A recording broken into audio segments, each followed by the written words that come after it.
जब जब हम धोएंगे हैंड वॉश या साबुन से हाथ, लड़ेंगे हम जंग कोरोना वायरस के खिलाफ।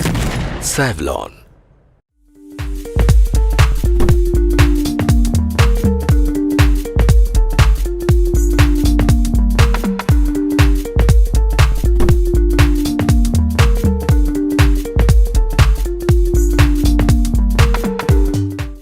Hello and welcome to a special edition of Expressions brought to you by the New Indian Express and Savlon.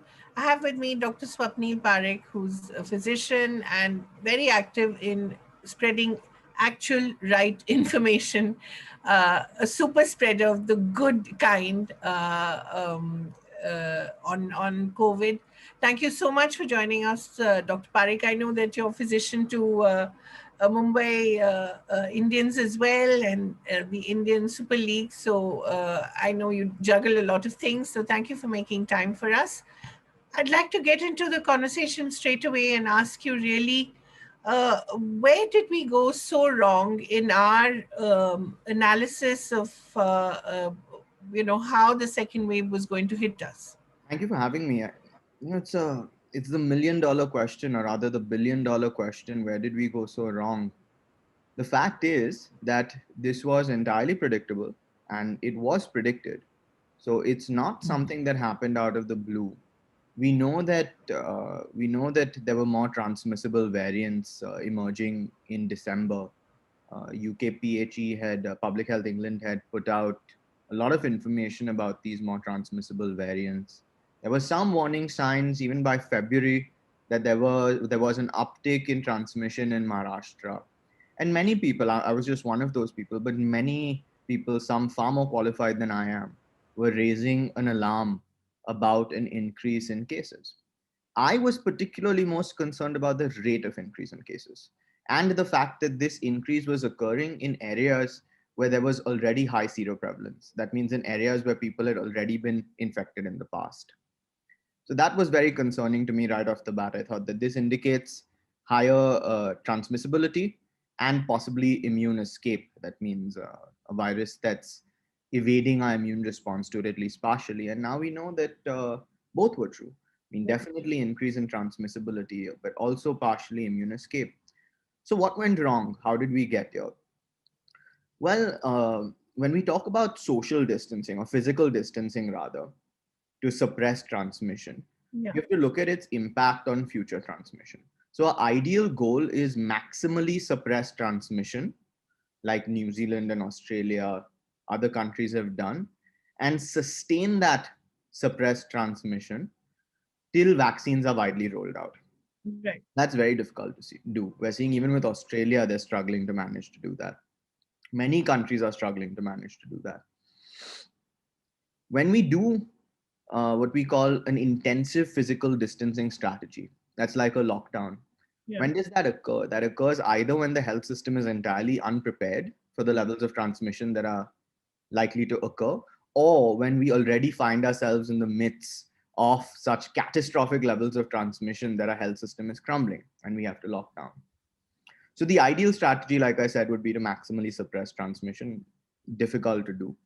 Second best would be to have mild, persistent physical distancing, masking, and if transmission went up, would be to lock down, have intensive physical distancing at that time. And then once that crisis was averted, kind of go back to milder physical distancing. The Right. worst, and that strategy will still cost a lot of lives. Nothing beats maximal suppression. I'm just giving you the various outcomes. The worst possible thing you can do, I mean, of course, the worst possible is do nothing, but the worst possible thing you can do with a lockdown is do a lockdown and then after a lockdown go to nothing. Right. Because then what happens is you've given the population the suffering due to the lockdown.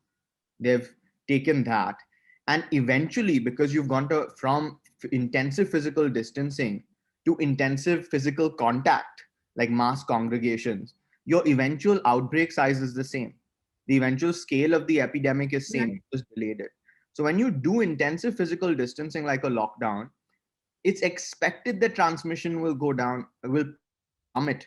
When there is what we call, when we look at an epi curve, we see a sharp rise, Right. exponential increase, and then we see something called exponential decay. once the control measures kick in, which is what we're Right. seeing now with our second wave. Right. So skyrocketing transmission, and then the transmission plummets. You can never think that that means the pandemic is over. It just means the control measures worked. It means Right. transmission decreased under conditions of restrictions. What we Right. did is we went from that after the first lockdown to intensive physical contact, which is possibly the worst thing you can do because that Right. completely obviates all the benefit of the first lockdown. And now we're seeing that our eventual epidemic is probably what it would have been if had we not locked down. It would have kind of the loss of life, the suffering. So you always Yeah. have to follow a lockdown with physical distancing that's persistent, and then look at doing a lockdown if things go wrong, and of course vaccinate. So we messed Yeah. up multiple points: the strategy of mitigation and containment, the Right. vaccine rollout, and then we Yeah. were flying blind. So we have so many blind spots in our data today.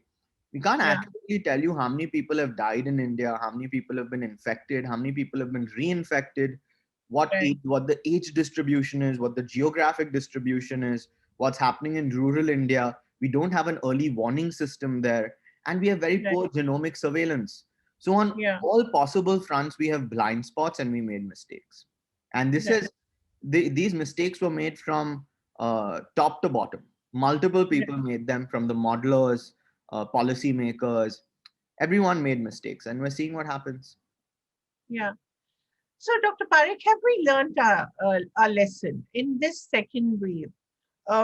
Again, we've had an intensive lockdown, and again, will we go back again to that same kind of ridiculous behavior of mass congregations? Because we've just had 6 weeks, and some states there have been 6 weeks, some states 8 weeks of this intense lockdown again. Will we start behaving in the same old way? And has the government, meantime, have they made adequate provisions to actually, ensure that vaccines are manufactured at a rate? It cannot be at a rate that you keep pace with the vaccination that is required, but at least stepped it up. Yeah, I believe that they're trying now. Of course, everyone's trying, but the point is, it's too late. We had to. This is something we had to do in January. So Mm. when we talk about, again, a pandemic peak, you have to roll out the vaccines in time, like the US, UK, other countries have done, for them Yeah, to have a maximal impact in the peak. Once the peak is done, I mean, we should still vaccinate to prevent future outbreaks. But once the worst of the peak is done, if we roll out vaccines at scale, then we still have to do it, but we aren't maximally benefiting from it. So of course, all the suffering that's already occurred has occurred. There's nothing we can do about that. But it takes time to scale manufacturing. It takes time to scale distribution. The manufacturers in India, some of them have said that they did not feel there was demand. So they did yeah, not feel there was a need to scale vaccine manufacturing. So what they should have started doing in January on a war footing scaling, they didn't have a large enough order to justify increasing their capacity by 3x. If 500 million doses were procured, then they know that, okay, we have to make this much. But instead it was 10, 20 million doses procured at a time.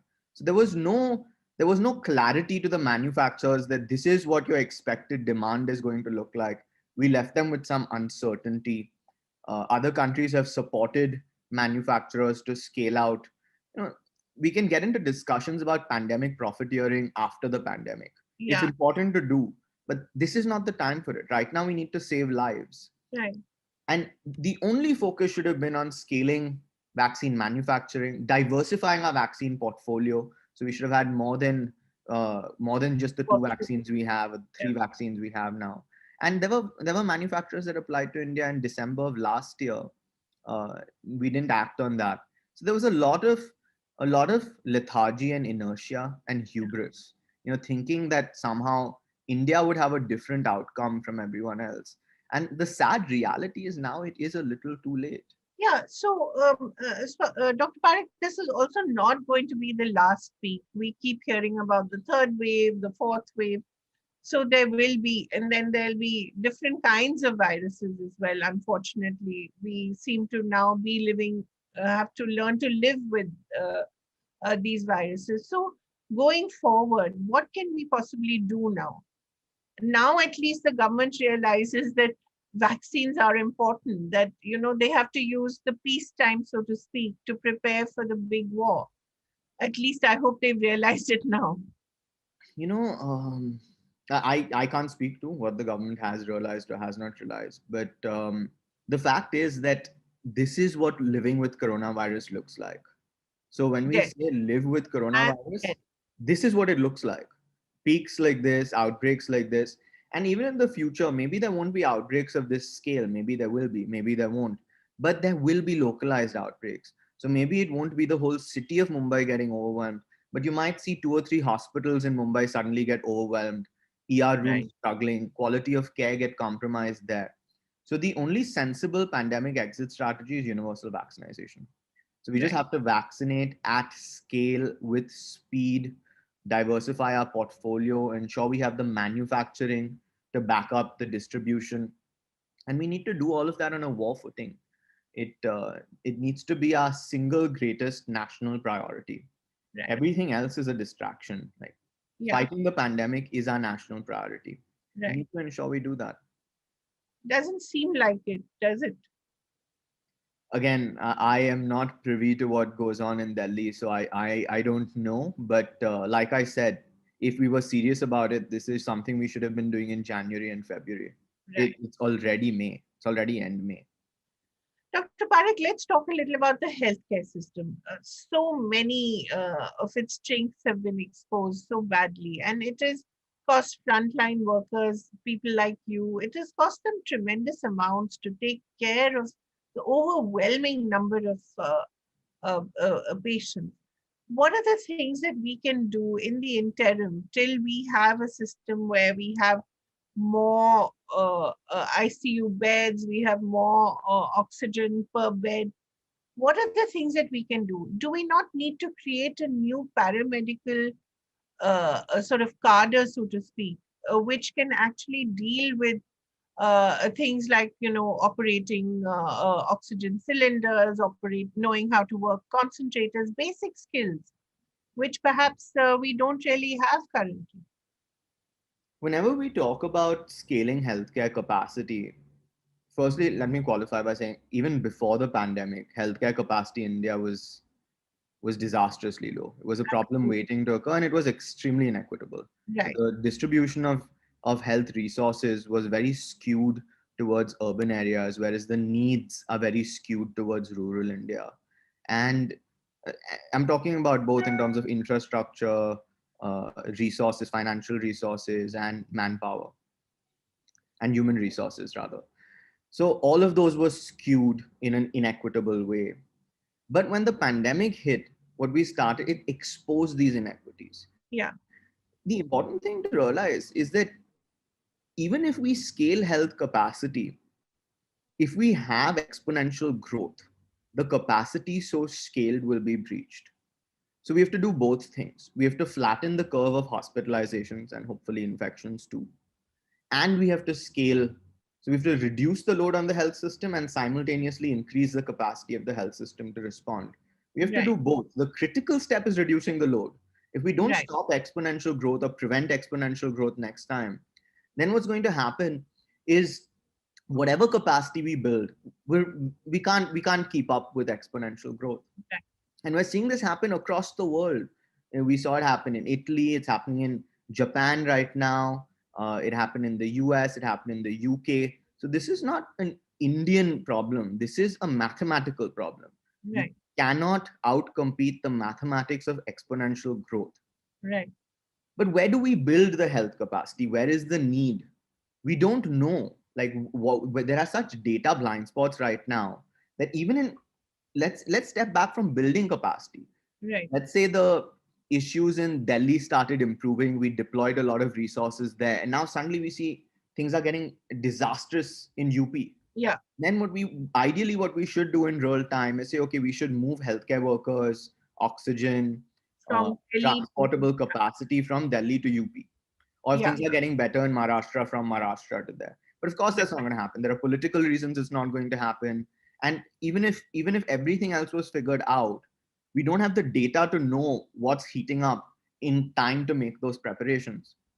So we need to fix that. We need to remove the blind spots. We need to have real time credible data. And when we have real time credible data, we have to want to act on it so it actually affects health outcomes, it improves Right. health outcomes. And then, yes, we need to build capacity across the board. So, like you mentioned, from paramedical workers, auxiliary health workers, we need to start from there. We should build upon the ASHA worker program, enhance their skill sets, give them more responsibilities, improve their remuneration, increase the Yes. number of ASHA workers. Then we need to start scaling out primary care in India and all the sub centers under the primary care centers. So we need to start doing that. And of course, we need to build more ICUs, more high dependency units. We need to have surge capacity. The biggest thing here, though, is that even the even the lack of capacity isn't distributed equally in society. So Yeah. this time, yes, even the affluent and privileged felt it, Hmm. but not like the less fortunate felt it. Yeah. I mean, at least we have the voice to say we need help on Twitter Exactly. or WhatsApp. There Yeah. are people who don't even have the voice to ask for help. They just Yeah. die. They're Yeah. not remembered. No one notices their deaths. We don't record their deaths. Right. So even when we start scaling health capacity, we need to figure out how do we ensure equity in this system? Because ultimately, if we have one part of the country that is doing well and another part of the country that has outbreaks, people are mixing. It's Yeah. going to impact the whole country. We need to scale healthcare very sensibly in India, and we need to ensure that we put health in the center of all our discussions of what citizens need. Because can you really be a great nation if you're not a healthy nation? And Absolutely. can you be a happy nation if you're not a healthy nation? And ultimately, don't we want people here to be happy, to be Right. able to feel like they can thrive, have the opportunity to maximize their potential? All of that starts with health and education. Absolutely. And those are our two biggest failings, Absolutely. and have been our two biggest failings. Continue to be. Yeah.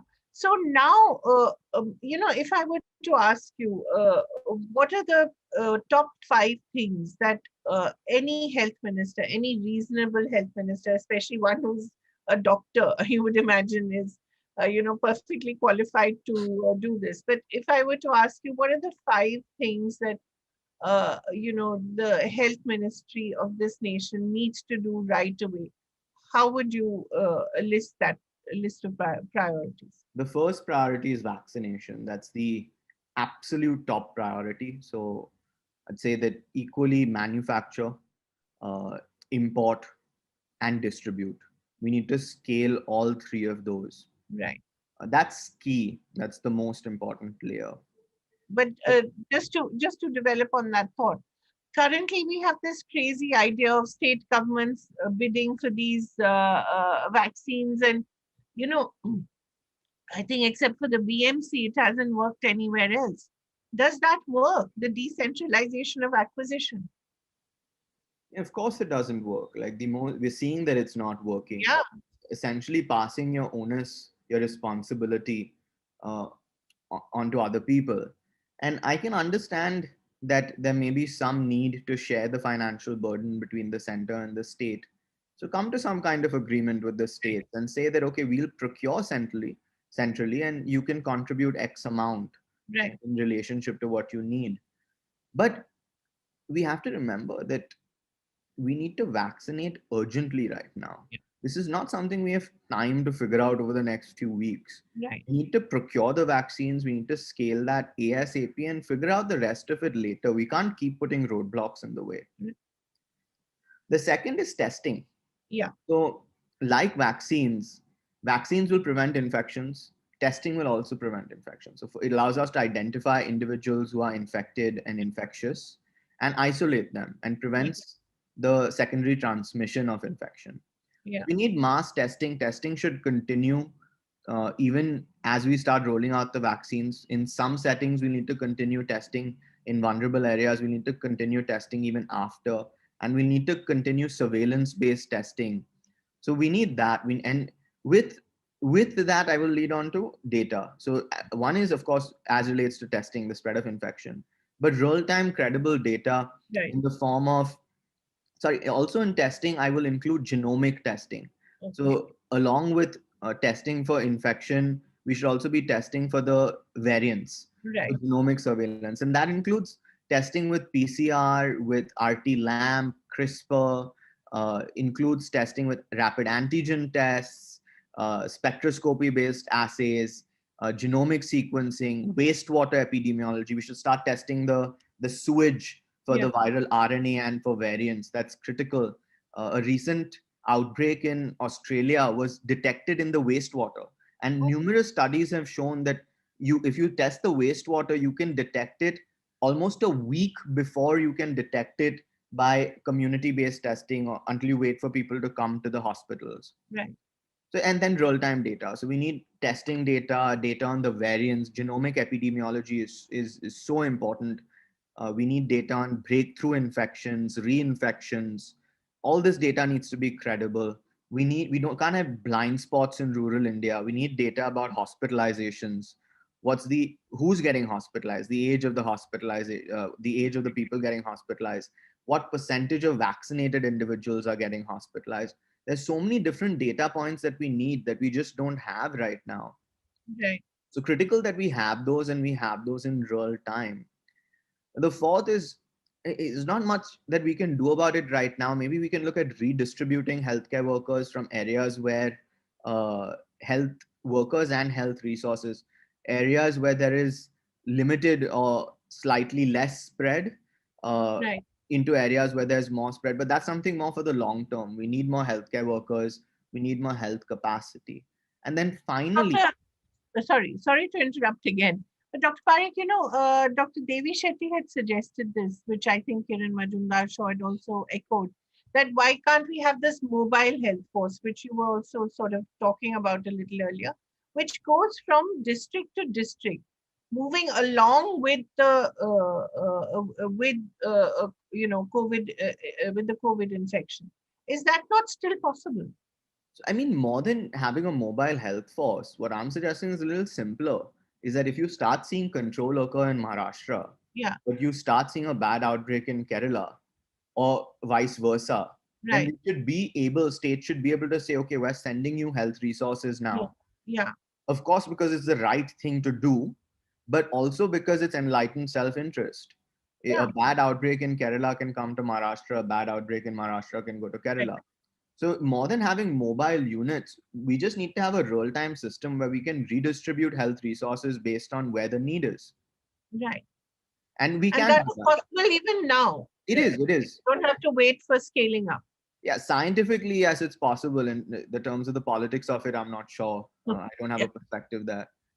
And finally, what we need to do is other tools, other layers to reduce transmission. So that's high quality masks. So FFP2 or N95 respirators. We could start handing these out. They're pretty cheap to make. You can Right. use them, for a fair bit. You can hand out a few to each person so that they can rotate. Paying attention to ventilation, uh, air filtration, indoor air quality monitoring. This is going to be key in hospitals, offices, industries. Pay attention to the air quality. This is a pathogen that spreads via the air. Right. That's where we need to focus. People need to maintain distance, and policymakers need to keep policies in place that don't allow mass congregations. Yeah. So once we're through this period of high risk, even as we start scaling the vaccines, until we vaccinate enough people, we'll need mild, persistent physical distancing. And then everyone else has to contribute. Everyone else has to play their part in breaking the chain. Stay home if you're sick, get medical care. All the Right. things, do it all. Everything that the formula has not changed much since the Right. beginning of the pandemic. We've added vaccines, and Yeah. more people acknowledge aerosol transmission, airborne transmission now. But the tools are pretty much the same, save for vaccines. So we just need to do all of that. And yet, when you say it, it sounds so simple. Yet, we're in a situation where such simple things have not been communicated adequately. Do you think the media has also played a part in not doing, in not owning up to its responsibility? Um, I don't know. I'm not sure. I don't consume too much media content. I tend to look more at studies. I'm not sure I'm the best person to comment on that. I don't want to give an uninformed opinion. But maybe what we can start doing is putting out simpler messages. So Yeah, mass testing and wastewater testing. I think mass testing the government has kind of picked up on. They picked up on antigen tests, but they've not picked up on spectroscopy based tests. That's so right, important. It's even faster than antigen tests right. at scale, cheaper, faster, no reagents. So that's something that they need to be aware about, that these tools exist. Wastewater testing. This is something we've had in India for so long. It helped us with polio. Yeah, We actually have all the infrastructure to do this. In some places it's being done, but not at this scale, and it's not being done for variants. We can actually start sequencing sewage to know what variants are spreading before we find out in the community. That I think is a critical tool. You see, testing can miss, clinical data can miss spread, but if you're testing the entire catchment area, if you're testing the yeah, sewage, you'll notice something's going wrong. So I think that yeah. is one very simple message that maybe for some reason hasn't been amplified enough, that we should start amplifying a lot more. uh, Air quality is another one, and this is not necessarily something for the government. Maybe they can set standards for hospitals and Yeah. workplaces, but educational institutes, hospitals, workplaces should be aware that they don't need to spend a whole lot of money to update the Yeah. entire HVAC. They can put in high quality HEPA based air cleaners. They can put in low cost CO2 sensors into workplaces to understand what their fresh air is like. Uh, do they have adequate air cleaners to reduce the risk of infection? These are some things, simple messages that we can start putting out in the community that can help. And Dr. Parikh, the more you say all this, these are also actually business opportunities. So it's actually in the self interest of a lot of people to not just observe these protocols, but also in a way to create, the technology to help these protocols be observed. Absolutely. So a lot of these technologies exist. Exactly. We don't need to do a whole lot of innovation. We're not trying to reinvent the wheel. Everything we discussed right now Yeah. It's exists. available. It's available today. Right. And it's been available for a long time. So the question is just rolling it out, creating awareness, Right. making sure. For example, I have had, I mean, of course, from a privileged position, not everyone can afford this, but I've had HEPA air cleaners in my house for several years now, just Right. because it's so important for your health.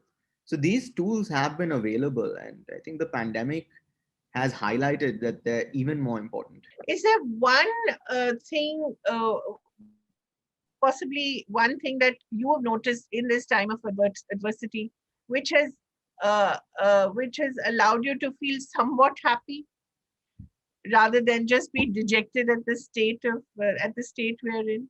Is Yeah, there one bright spot possibly? personally, as a human being, I try to stay happy all the time.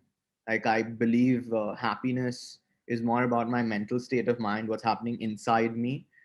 Of course, things happening around you do impact that, and you do feel sad. I think it's important to be able to stay happy as a doctor, even in hard times, because if you don't, it's just gonna sap your energy. Yeah. So I probably can't highlight any one thing, but any one thing that has per se made me happy. But I do hope that our health system will be more equitable, that more people will have health, access to healthcare, that we will pay more attention to our health in the future, and that we'll start decentralizing healthcare to go from large tertiary care hospitals to actually healthcare moving into the home. We've recently rolled out self testing at home for COVID 19. Just imagine the potential for that. You order a package and you get a bunch of tests for a Right. number of disease outcomes, not just infectious Yeah. diseases. So I think a lot of disruption in the health Yeah. industry for positive reasons. Maybe that's one in the post-pandemic period. Right now, the disruption is very painful, but in the post-pandemic period, Yeah. maybe that disruption is something we really needed. Dr. Parikh, I have to ask you because I know you're not a soothsayer, but when do you see us getting back to some kind of normality? So what I will categorically say and reassure everyone that we are going to get back to normal. A lot of people say COVID-19 is our new normal. Things will Yeah. never go back to normal. Those people don't like parties. They are no fun. And do not invite them to any of the post-pandemic parties, of which there will be many. So we will go back to normal. Everything will get back to normal. Everyone Spectator sports will be back, theaters will be back, Absolutely. people will be Indoor dining will be back, parties will be back, music will be back. All of that. Art galleries will be open again, bookstores will be open again. Everyone alive today is here because our ancestors survived pandemics. right. We know this. There's no disputing this fact. And yes, we'll survive. Yes, things will get back to normal. The people who survive will be happy that things are back to normal. But it's a fight that cost us a lot of suffering. Millions died needlessly, preventable deaths. And there was a lot of suffering that we had to take on to get back to normal. So I think we need to acknowledge that. But I think things will get back to normal. As to when, it's very difficult to say because it's not just about the virus or how many people are infected. It's also about how policymakers respond, how individuals respond, how quickly we can vaccinate. So I would feel once we have about 70 to 80%, or maybe a little higher, 70 to 90% of eligible adults currently vaccinated, we'll start to see things going back very much to normal. I also think that's very important to start doing the science necessary to prepare for having to vaccinate below 18 because 40% of our population is below 18. Right. If we want to get to the herd immunity threshold required for containment, then we have to realistically look at vaccinating below 18. And it's our duty to protect them as well. Everyone deserves to be protected.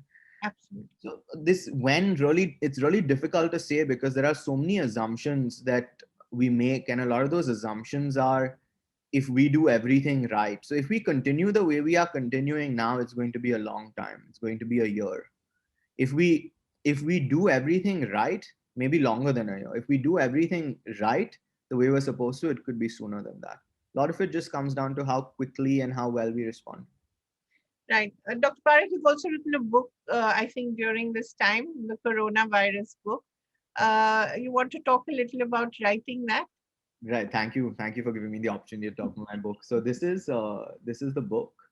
I wrote it. My co-authors, my dad, Dr. Rajesh Parikh, and one of my colleagues, Mahera Desai. The three of us wrote it together. In January, we started talking about, based on information coming out of China, that this virus was going to, January 2020, right. that this virus is going to go pandemic. By February, we started writing the book for Penguin Random House. And I think by end February of 2020, we turned in the first draft to the publishers. And I think by about April, it was available as an ebook. But because of the lockdown, it took some time to be available in what I actually think is quite a nice looking paperback. Yeah. So for the paperback, it took some time. I think it was out in June. I want to say maybe in June it was out. And I think a lot of the things that we wrote have the projections we made in the book have come true, have played out how we said they would play out.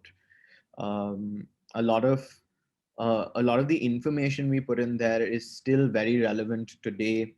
And we tried to convey scientific information in a way that's consumable and accessible for people who don't necessarily come from a scientific background. So it's written in a way that's enjoyable to read, I hope. I'll rephrase, not entirely rubbish to read, that much I can promise. And it was a lot of fun writing it. On a side note, all the royalties I make from the book go to various pandemic relief efforts. So it's for a good cause. I'd recommend, I'm biased, but I'd recommend everyone picks up a copy on Amazon, Flipkart, other places where books are sold and has a read. Thank you so much, Dr. Parikh, for joining us. I know you're very busy, but it was really a pleasure to talk to you.